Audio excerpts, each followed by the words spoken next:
નમસ્કાર, સ્વાગત છે આપનું લોકમંચમાં। પાંચમા તબક્કાનું મતદાન આજે પૂર્ણ થયું અને બે તબક્કાનું મતદાન હજુ બાકી છે, પરંતુ જે પાંચમા તબક્કાનું મતદાન છે એમાં ખરાખરીનો ખેલ જોવા મળી રહ્યો છે। લોકસભાની ચૂંટણીમાં પાંચમા તબક્કાના મતદાન પર 49 બેઠકો પર આ મતદાન પૂર્ણ થયું છે। મહારાષ્ટ્રની 13 છે, યુપીની 14 છે, પશ્ચિમ બંગાળની 7, બિહારની 5, ઝારખંડની 3 અને ઓડિશાની 5 બેઠકો પર મતદાનના આંકડાની વાત કરીએ તો જે પ્રમાણે 5 વાગ્યા સુધીમાં બિહારમાં 52%, તો પશ્ચિમ બંગાળમાં 73%, એટલે મતદાનની ટકાવારી એક સારી એવી જોવા મળી રહી છે। મહારાષ્ટ્રમાં 48%।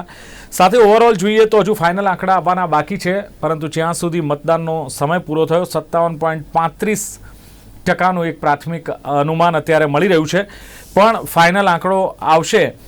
પણ જે ખરાખરીનો જંગ છે, ભારતીય જનતા પાર્ટીના 5 કેન્દ્રીય મંત્રી છે જેમની પ્રતિષ્ઠા પણ દાવ પર લાગી છે। રાજનાથસિંહ છે, રાહુલ ગાંધી, સ્મૃતિ ઈરાની, ઓમર અબ્દુલ્લાનું જે ભાવિ છે એ પણ દાવ પર છે। સાથે જ રાયબરેલીમાં રાહુલ ગાંધી જે ઉમેદવારી નોંધાવી હતી, અને ખાસ સોનિયા ગાંધીની આ સીટ કહેવાય છે, પરંતુ હવે એમની જગ્યાએ રાહુલ ગાંધીએ ઉમેદવારી નોંધાવી। વાયનાડ પરથી પણ તેઓ લડી રહ્યા છે, અને સાથે જ રાયબરેલીમાં પણ રાહુલ ગાંધી છે। ત્યારે ભારતીય જનતા પાર્ટીએ મંત્રી દિનેશ પ્રતાપસિંહને એમની સામે મેદાનમાં ઉતાર્યા છે। અમેઠીની બેઠક સ્મૃતિ ઈરાની કે જેમની સામે પહેલાં રાહુલ ગાંધી ચૂંટણી લડતા હતા, હવે KL શર્મા કે જેઓ ગાંધી પરિવારથી ખૂબ જ નિકટના રહ્યા છે, અને KL શર્મા અમેઠીની બેઠક પર કોંગ્રેસના ઉમેદવાર છે। ઘણી જગ્યાએ જોયું કે ગયા વર્ષની સરખામણીમાં પાંચમા તબક્કામાં મતદાન ઓછું થઈ રહ્યું છે, ત્યારે આક્ષેપ પ્રત્યાક્ષેપ વચ્ચે અમિત શાહે તો એમ પણ કહ્યું કે આ ચૂંટણી ભાજપ પોતાનું શ્રેષ્ઠ પ્રદર્શન આપવા જઈ રહી છે, જ્યારે રાહુલ ગાંધીએ કહ્યું છે કે લોકો બંધારણ અને લોકશાહીની સુરક્ષા માટે લાઇનમાં ઊભા રહ્યા, મતદાન કર્યું છે। આ દાવા પ્રતિદાવા વચ્ચે પાંચમા તબક્કામાં ખરાખરીના મુકાબલા વિશે ચર્ચા કરીશું, ઓવરઓલ પણ ચર્ચા કરીશું। મારી સાથે જોડાયા છે doctor Hemang Vasavada, vice president છે ગુજરાત પ્રદેશ કોંગ્રેસના। ડોક્ટર હેમાંગ વસાવડા, સ્વાગત છે આપનું લોકમંચમાં। અને સાથે જ દિલ્હીથી રાજકીય વિશ્લેષક हर्षवर्धन पांडे મારી સાથે જોડાયા છે। हर्षवर्धन जी, आपका भी स्वागत है। जी पांडे साहब, शुरुआत आपसे करते हैं। क्या लगता है, 4 चरण का मतदान खत्म हुआ, 5वें का इंतजार था, वो भी खत्म हो गया है। 400 के पार भारतीय जनता पार्टी नारा लगा रही है, हालांकि ये नारा काफी 15-20 दिनों से कुछ कम सुनाई दे पड़ रहा है। क्या लगता है, कांग्रेस कह रही है, इंडिया गठबंधन कह रहा है 200 भी नहीं मिलेंगे, ये आंकड़े का जो गणित है, क्या कुछ चित्र उभर रहा है, क्या कहेंगे? देखिए दिलीप भाई, अब इस राजनीतिक पंडित भी इस बार अनुमान लगा ही नहीं पा रहे हैं। बहुत मुश्किल है, क्योंकि चुनाव में जिस तरीके का उत्साह देखने को मिलता है उस तरह का उत्साह जो है कहीं नजर नहीं आ रहा है। और आप देखिए कि आज महाराष्ट्र में, जहां पर इतना बहुत मुश्किल हालातों में, मतलब आप 50% का आंकड़ा भी क्रॉस नहीं कर पाए, ये कहीं ना कहीं चिंता की लकीर है। और मैं बार बार शुरुआत से कहते रहा हूं, महाराष्ट्र हो गया, बिहार हो गया, ये कर्नाटक हो गया, ये 3-4 एक ऐसे स्विंग स्टेट हैं जिनसे इस बार 272 के जो जादुई आंकड़े को है, चाहे वो भाजपा हो चाहे कांग्रेस हो, इसको तय करने में बहुत बड़ी भूमिका ये राष्ट्र निभाएंगे ये राज्य जितने हैं। तो इस बार हालात कोई बहुत अच्छे नहीं लग रहे हैं। हालांकि बीजेपी ने शुरुआत में एक वो सेट किया एजेंडा अपना, और एक नैरेटिव सेट करने की कोशिश की कि 400 पार होंगे, लेकिन 400 पार जाता हुआ दिख नहीं रहा है। और आज आज का भी आप टर्नआउट देखें, कुछ खास टर्नआउट ये नहीं है। हालांकि सीटें 49 के आसपास है, कोई बहुत ज्यादा नहीं है। एक दौर था आपका 2019 के ट्रेंड को अगर हम देखें तो यहाँ पर बीजेपी का बहुत अच्छा होल्ड था, और 2019 में जहां जहां पर मतदान हुआ वहां पर बीजेपी ने अच्छा प्रदर्शन जो है वो किया। लेकिन इस बार कहीं ना कहीं इंडिया गठबंधन की तरफ से क्षेत्रीय जो समीकरण है वो बहुत ज्यादा हावी हो गए हैं, और स्थानीय फैक्टरों पर अगर ये चुनाव जाता हुआ दिख रहा है, जिस तरह का टर्नआउट अगर ये गया, तो भाजपा की जो है वो मुश्किलें जो है वो बढ़ सकती हैं, और कहीं ना कहीं इंडिया गठबंधन जो है वो एक प्रभावी ढंग से अपनी भूमिका को निभाता हुआ दिख रहा है आज के इस ट्रेंड को अगर हम पकड़ें। जहां तक आपने दिलीप भाई बात की 400 पार की, तो ये बहुत मुश्किल है। 400 पार होना बहुत मुश्किल लग रहा है फिलहाल। इस बार के जो ये ट्रेंड निकल कर सामने आ रहा है, इसको देखें तो बहुत मुश्किल है, और कुछ भी हो सकता है, मेरा तो ये कहना है। बिल्कुल। पर जिस तरह से आप कह रहे हैं कि 400 मुश्किल है, तो क्या लगता है, इंडिया गठबंधन की अगर बात करते हैं तो इंडिया गठबंधन जोरों शोरों से कह रहा है कि इंडिया गठबंधन ही सरकार बना पाएगा। क्या लगता है, मोदी के सामने, मोदी सरकार के सामने जो कुछ 400 नहीं तो मान लो कि बहुमती की एक सरकार जो आती है वो दिखाई देती है, या इंडिया गठबंधन सत्ता पर आने का जो दावा कर रही है वो कितना सही लग रहा है आपको? देखिए, मेरे को ऐसा लगता है कि इंडिया गठबंधन ठीक है, अपना वो बना है, लेकिन दिलीप भाई मुझे लगता है कि अगर स्थानीय फैक्टर हावी होते हैं, और स्थानीय फैक्टर में आपका जो दल हैं, अगर वो इसको कैश कराने में कामयाब हो पाते हैं स्थानीय फैक्टरों को, तो हो सकता है ये संभावना बन सकती है कि क्षेत्रीय दल जो है अगर अच्छा करें तो इंडिया गठबंधन की जो है स्थिति जो है वो अच्छी हो सकती है। लेकिन फिर भी जो है जो जादुई आंकड़ा है उसको पाने में जो है मुश्किलें भी पेश हो सकती हैं, क्योंकि आप ये देखें कि 2014 की परिस्थितियां अलग थी, कांग्रेस के खिलाफ एक अलग तरह की लोगों की नाराजगी थी। इसके बाद आपका बालाकोट और पुलवामा का स्ट्राइक जो है वो हो गया था, उसने चीजों को बदल दिया था। इस बार स्थितियां जो है बहुत अलग है, और बीजेपी ने बहुत हद तक कोशिश की है एंटी इनकम्बेंसी को देखते हुए अपने कई सांसदों के टिकट काटे हैं। तकरीबन एक तिहाई सांसदों के टिकट इस दौर में जो है बीजेपी काट चुकी है, लेकिन उसके बावजूद भी जो है उसकी मुश्किलें जो है कम नहीं हो रही हैं। और कहीं ना कहीं जो उसके साथ के दल हैं, जैसे आप बिहार का देखिए, बिहार में भी स्थिति कोई बहुत डगमग डगमग लग रही है। तेजस्वी यादव जो है एक मजबूत ताकत के तौर पर जो है वो वहां पर उभर रहे हैं। हालांकि बीजेपी ने नए प्रत्याशियों को भी उतारा है, लेकिन वहां पर आप देखें जेडीयू ने अपने ज्यादातर पुराने कैंडिडेट को उतारा है। और कहीं ना कहीं जेडीयू को अगर हम देखें तो नीतीश कुमार के खिलाफ भी जो है एक तरह से एंटी इनकम्बेंसी, लंबे समय तक वो बने हैं वहां पे मुख्यमंत्री, तो वो भी देखा जा रहा है। तो अब मतदाताओं के मूड को परख पाना दिलीप भाई बहुत मुश्किल हो रहा है, और अभी कुछ कहने की स्थिति में कोई नहीं है। और वोटर को ला पाना भी एक बहुत बड़ी चुनौती है राजनीतिक दलों के सामने। ऐसा ये हमने आज भी देखा है, 49 सीटों में जो भी टर्नआउट हुआ है आप देखें, उसको देखते हुए कर सकते हैं। और महाराष्ट्र की बात करें आप, वहां पर तो देखिए चार चार चतुष्कोणीय मुकाबला हो गया है, और जहां हम्म। जहां ये टफ फाइट है वहां पर सबसे ज्यादा दिक्कतें हो रही हैं। ऐसी बिहार में भी दिक्कतें हो रही हैं, ऐसी महाराष्ट्र में भी हो रही है। आप बताइए, महाराष्ट्र में एक दौर में शिवसेना का एक बहुत बड़ा गढ़ रहा है महाराष्ट्र जो है, और आज देखें आप मुंबई मुंबई के आसपास के जितने भी इलाके हैं वहां पर शिवसेना के सामने एक बहुत बड़ी चुनौती है। अब कौन असली शिवसेना है साहब, उद्धव ठाकरे वाली है या शिंदे की सेना है, इनके बीच जो है जंग है। एक एनसीपी अलग आ गई वहां पर कांग्रेस अलग है। तो कहीं ना कहीं ये बहुत स्थितियां हैं, और अगर क्षेत्रीय दल जो है अच्छा करते हैं और क्षेत्रीय दल अच्छी सीटों में अपना इजाफा करते हैं तो कहीं ना कहीं इंडिया गठबंधन जो है उसके साथ जो है जा सकता है, कोई बड़ी बात नहीं है इसमें। बिल्कुल। लेकिन बीजेपी को फिर 400 पार करने में तो बहुत दिक्कत होगी। और आप देखें कि पिछले कई दिन से जो है 400 पार का नारा भी ये कम आ गया है। और आप देखें चुनाव जब शुरू हुआ था दिलीप भाई, तो अब की बार 400 पार बीजेपी ने नारा लगाया, वही कांग्रेस ने एक तरह से कैश करने की कोशिश की। उन्होंने कहा कि भाई ये संविधान जो है खतरे में आ जाएगा। और आप देखें, आप इस तरीके से नैरेटिव सेट किया, आप बीजेपी को कांग्रेस के इस बात पे जो है जवाब देने के लिए लाले पड़ रहे हैं बीजेपी को, और उनको जवाब देना पड़ रहा है। तमाम चैनलों में लोग आ रहे हैं, तमाम नेता जो है इंटरव्यू कर रहे हैं। तो कहीं ना कहीं इस लिहाज से देखें तो इस लिहाज से जो है वो मुश्किल है, और इस ट्रेंड को पकड़ पाने में थोड़ा सा दिक्कत हो रही है इस बार जी। ચલો બિલકુલ ડોક્ટર વસાવડા સાહેબ જે પ્રમાણે વાત થઈ રહી છે કે ભલે અબકી બાર 400 પારનો નારો છે પણ એ મુશ્કેલ છે, તો સામે ઇન્ડિયા ગઠબંધન સામે પણ ઘણી બધી મુશ્કેલીઓ દેખાઈ રહી છે, અને એને લઈને જે ઇન્ડિયા ગઠબંધન જે દાવો કરી રહી છે સરકાર રચવાનો, કયા આધારે આ દાવો કરવામાં આવી રહ્યો છે, શું લાગે છે? નહીં, મને દિલીપભાઈ એ ન સમજાણું કે ઇન્ડિયા ગઠબંધન સામે કઈ નવી ચુનૌતી છે. નવી જે છે એ બધી જૂની ચુનૌતીઓ હતી. નવી ચુનૌતીઓ તો ભારતીય જનતા પાર્ટી સામે આવીને પડી છે. અબકી બાર 400 પાર વાળી વાત કોઈ પણ કારણસર શક્ય દેખાતી નથી. કોઈ શક્યતા જ નથી કે 400 પાર જાય. બીજું, જેમ જેમ ચુનાવી મતદાનના ચરણો આગળ જતા જાય છે એમ એમ મોદી સાહેબનું ભાષણ છે એ કન્ફ્યુઝ દેખાવા માંડ્યું છે. ભણેલા ગણેલા લોકો અને વિદ્વાનોને એવું લાગે છે કે વડાપ્રધાનની આવી ભાષા હોઈ શકે નહીં. આખો ચૂંટણી પ્રચાર છે એ મોદી સાહેબના માથે અને એના નામે જ છે. બીજા કોઈ નેતાઓ ચૂંટણી પ્રચારમાં ક્યાંય ડોમિનન્ટ નથી થયા. થોડું અમિતભાઈ શાહ દેખાય છે, ક્યાંક દેખાય છે. તેની કેબિનેટ મિનિસ્ટ્રીના કોઈ પણ મિનિસ્ટર હોય, ભારતીય જનતા પાર્ટીના કોઈ મોટા નેતા હોય, ભૂતપૂર્વ મુખ્યમંત્રીઓ હોય રાજ્યના, એક પણ ક્યાંય પ્રચારમાં ઉભરતા નથી અથવા દેખાતા નથી. પણ સાહેબ એ લોકો એમ કહે છે કે અમારો મોદી સાહેબ કાફી છે, મોદી ચહેરો કાફી છે, મોદી ના જે ગેરંટીઓ છે, મોદી ગેરંટી એ જ કાફી છે, એટલે બીજા કોઈ નહીં. બીજું કે અમેઠીમાંથી રાહુલ ગાંધી આ વખતે કેમ ચૂંટણી ન લડ્યા સ્મૃતિ ઈરાનીની સામે? કારણ કે હારનો ક્યાંક ડર હતો એવું ક્યાંક ભારતીય જનતા પાર્ટી કહી રહ્યા છે. વાયનાડથી એ ચૂંટણી લડ્યા અને સાથે જ રાયબરેલીમાં ચૂંટણી લડ્યા. એટલે હવે રાયબરેલીની પ્રજાને એમ હોય કે રાયબરેલીની સીટ છોડી દેશે એટલે સમર્થન ઓછું મળે. રાયબરેલી અને અમેઠી બે નજીકની કોન્સ્ટિટ્યુન્સી છે. રાહુલજી અમેઠી કેમ ન લડ્યા એ પ્રશ્ન જયારે ઉભો થાય આપણા મગજમાં, ત્યારે તરત પાછળ બીજો પ્રશ્ન ઉભો થાય છે કે મોદી સાહેબ ગુજરાત કેમ છોડી ગયા, મોદી સાહેબે ગુજરાત કેમ છોડ્યું? આ એક પ્રશ્ન સાથે સાથે આપણા મગજમાં પણ આવે છે. તમારા સેન્ટરની ભૂલ છે, બોલું છું હું ને દેખાય છે ડોક્ટર હેમંતભાઈ ભટ્ટ સ્ક્રીન ઉપર. ના, મારી સ્ક્રીન પર ઓકે છે સાહેબ, મારી સ્ક્રીન પર ઓકે છે, તમે જ બોલો છો, તમે જ દેખાવો છો. અચ્છા, તો આપણા બેની સ્ક્રીન જુદી હશે. કારણ કે આપણે એવા ફેક વિડીયો નથી બનાવતા અથવા એવું કોઈ ટેકનોલોજી આપણી પાસે નથી. ના, ફેક વિડીયો બને તોય વાંધો નથી.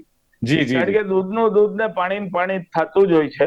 પણ વાત એટલી જ છે કે જ્યારે એક પ્રશ્ન ઉભો થયો મગજમાં, ત્યારે બીજો પાછળ આવે જ છે કે મોદી સાહેબ ગુજરાત એનો ગઢ, ગુજરાતની પ્રજાનો અપાર પ્રેમ, તોય વારાણસી કેમ ચાલ્યા ગયા, ગુજરાત કેમ નથી આવતા, ગુજરાત કેમ છોડ્યું? પણ સાહેબ એ લોકો 26 સીટ જીતીએ છે, 2 ટર્મથી જીત્યા છે, 3જી ટર્મે જીતવાના છીએ, તો પછી શું કામ મોદી સાહેબ ગુજરાતમાં આવે, બીજી સીટ સંભાળે, યુપીમાં સંભાળે તો યુપીને એક સમર્થન મળે. તો પછી શરત રાહુલ ગાંધી માટે લાગે કે નહીં કે યુપીમાં લડે તો યુપીને સમર્થન મળે? વાત ઈ છે. એટલે ઠીક છે, આપણે બોલવા માટે બધા કારણો લઈ આવીએ, પણ બે બાજુથી જોઈએ તો વાત લગભગ સરખી છે. બીજું કહું કે એન્ટી એસ્ટાબ્લિશમેન્ટ વેવ આ ફેરા મેક્સિમમ છે.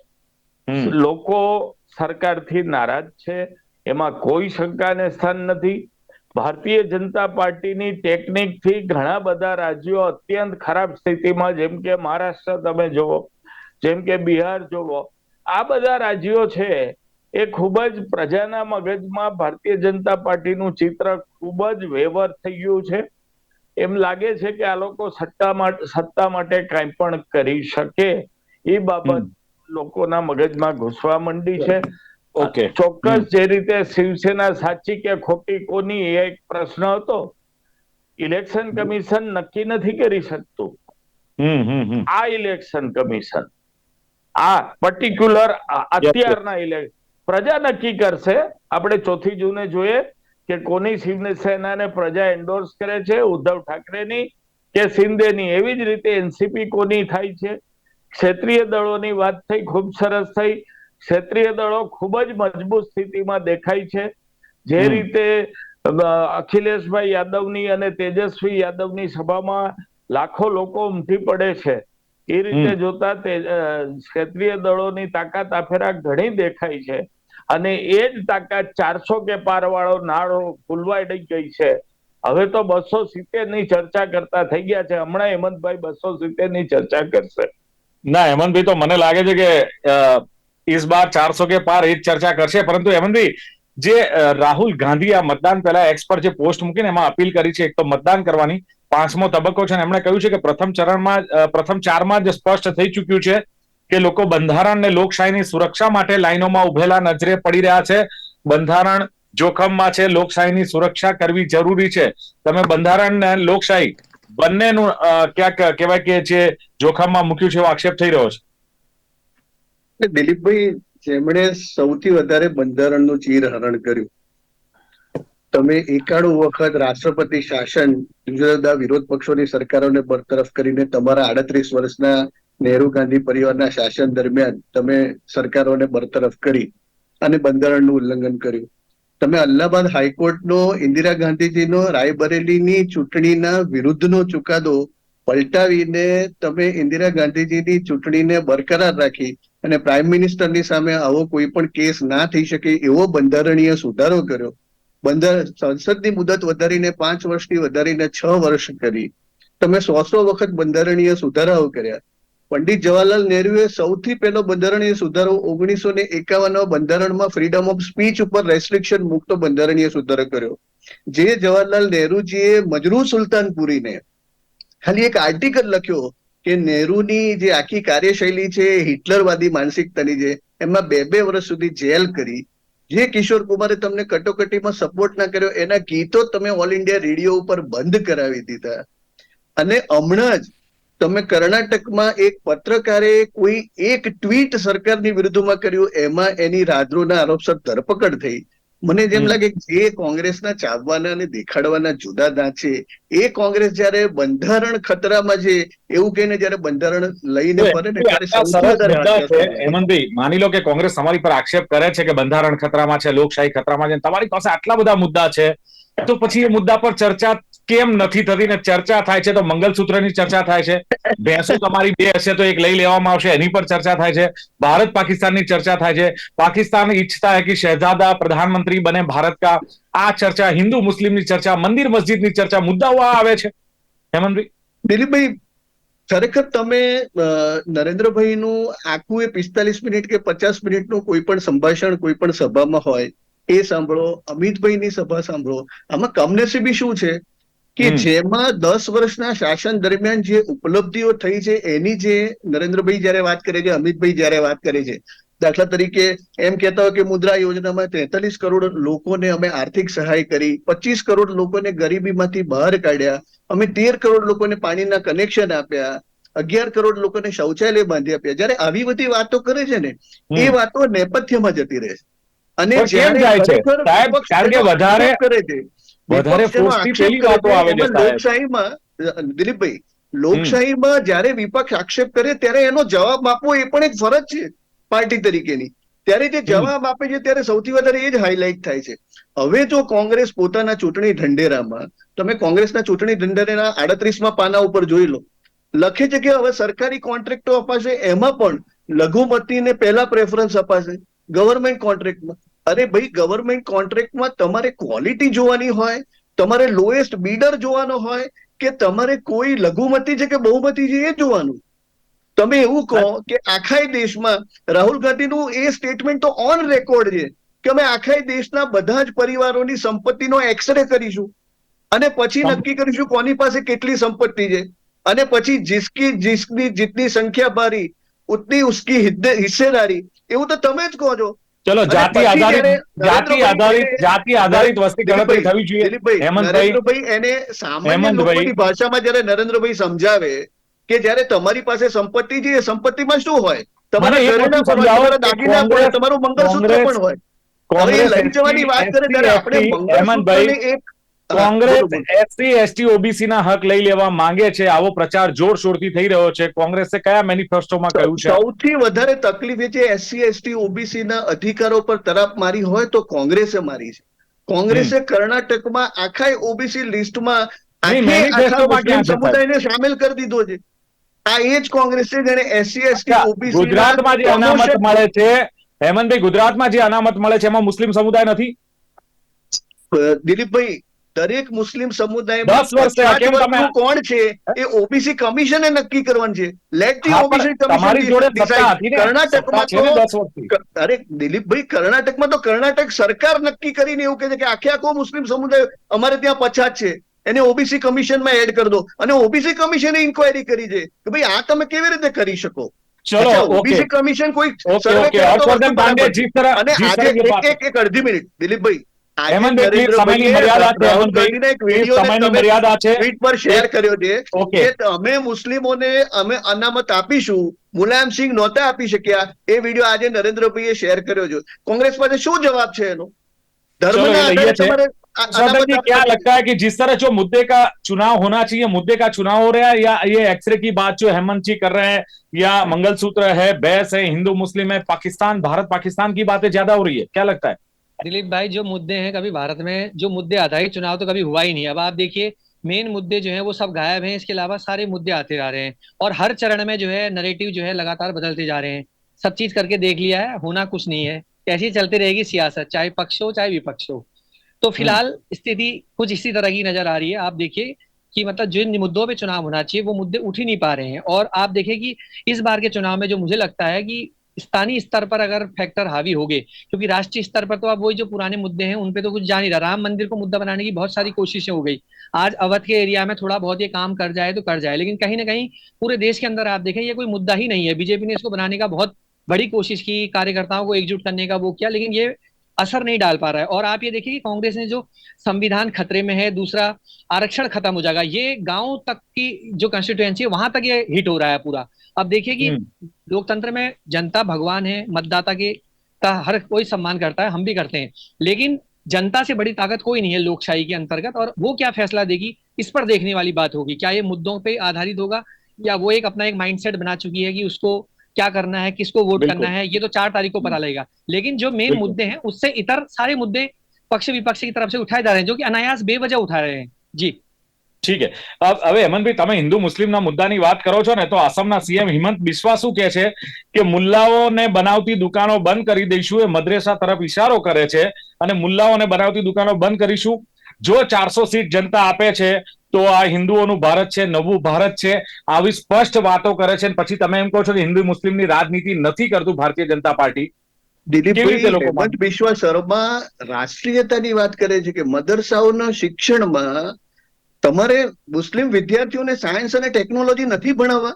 બિજનોરમાં 2017 દુકાન બંધ કરી દઈશું। અરે તમે સમજો, જે મુલ્લાઓ માત્ર ને માત્ર ધાર્મિક અંધાધતા શીખવાડે છે, જે મુલ્લાઓ ખરેખર રાષ્ટ્ર વિરોધી બાબતો 10 વર્ષમાં કરવું પડે તમારે, 10 વર્ષમાં હેમંતભાઈ આ કરવું હતું ને, ફસાવવાનો પ્રયત્ન કરે છે, એનો વિરોધ કરે, એમાં ખોટું શું છે? કોઈ પણ 10 વર્ષમાં તમે કશું પગલા નથી ભર્યા, અને ચૂંટણી સમયે તમે મુલ્લાઓને મસ્જિદને ભારત પાકિસ્તાન કરો છો। હજી હું કહું છું કે હેમંત બિસ્વા શર્માની 30 મિનિટની સભામાં એમણે શું કામ કર્યા આસામમાં, નરેન્દ્રભાઈએ પોતાની સભામાં શું કામ કર્યા, સ્મૃતિ ઈરાનીજીએ અમેઠીમાં દાખલા તરીકે 4.5 લાખ પરિવારોમાં એલપીજી ના ગેસ કનેક્શન આપ્યા હોય, 8 લાખ ઘરોમાં શૌચાલય બાંધ્યા હોય। 60 વર્ષથી કોંગ્રેસે અમેઠીમાં એક પરિવારના ઘરમાં શૌચાલય બાંધી નથી શકી, એની વાત કરતા હોય, એ વાતો મીડિયામાં હાઇલાઇટ નથી થતી। અને જે વાતમાં ખરેખર મીડિયાને ઇન્ટરેસ્ટ પડે છે, જે વાતમાં મીડિયાને પબ્લિસિટી મળે છે, એ બાબતને તમે હાઇલાઇટ કરો। મીડિયાને તો એમને પબ્લિસિટી મળતી જ હોય છે। જો મીડિયા, હેમંતભાઈ, મીડિયા સાચું બતાવે ને તો મીડિયાને પબ્લિસિટી મળતી જ હોય છે। જો ગુણગાન ન ગાય કોઈ પણ ચોક્કસ પાર્ટીના, તો આપણે અત્યારની જે વાત કરીએ છીએ એમાં હું ચોક્કસપણે માનું છું કે ભારતીય જનતા પાર્ટીના તમામ રાષ્ટ્રીય નેતાઓ છે, એમની પોતાની વાતમાં મુખ્ય સ્વર આ દેશને કઈ રીતે આગળ લઈ જવું છે, અમે 10 વર્ષમાં શું કામ કર્યું છે, એ વિશે હંમેશા માહિતી। હવે છેલ્લે વસાવડા સાહેબ, આખરે ખુલાસો શું કરશો કે જનતા ઇન્ડિયા પર કઈ રીતે, ખાસ તો મારે ગુજરાતનું પૂછવું છે, ગુજરાતમાં 26 સીટો 2 વખતથી ભારતીય જનતા પાર્ટી કવર કરે છે। વડાપ્રધાન આપે કહ્યું કે કેમ ગુજરાતમાંથી નથી લડતા, વડોદરામાંથી છેલ્લે લડ્યા હતા, અને હવે ગુજરાતમાં કોંગ્રેસ કઈ રીતે કદાચ માની લો કે આ 26 સીટમાં ક્યાંક કોઈ એવું કહેવાય કે જીતી શકે કે એવી કોઈ શક્યતા લાગી રહી છે આપને?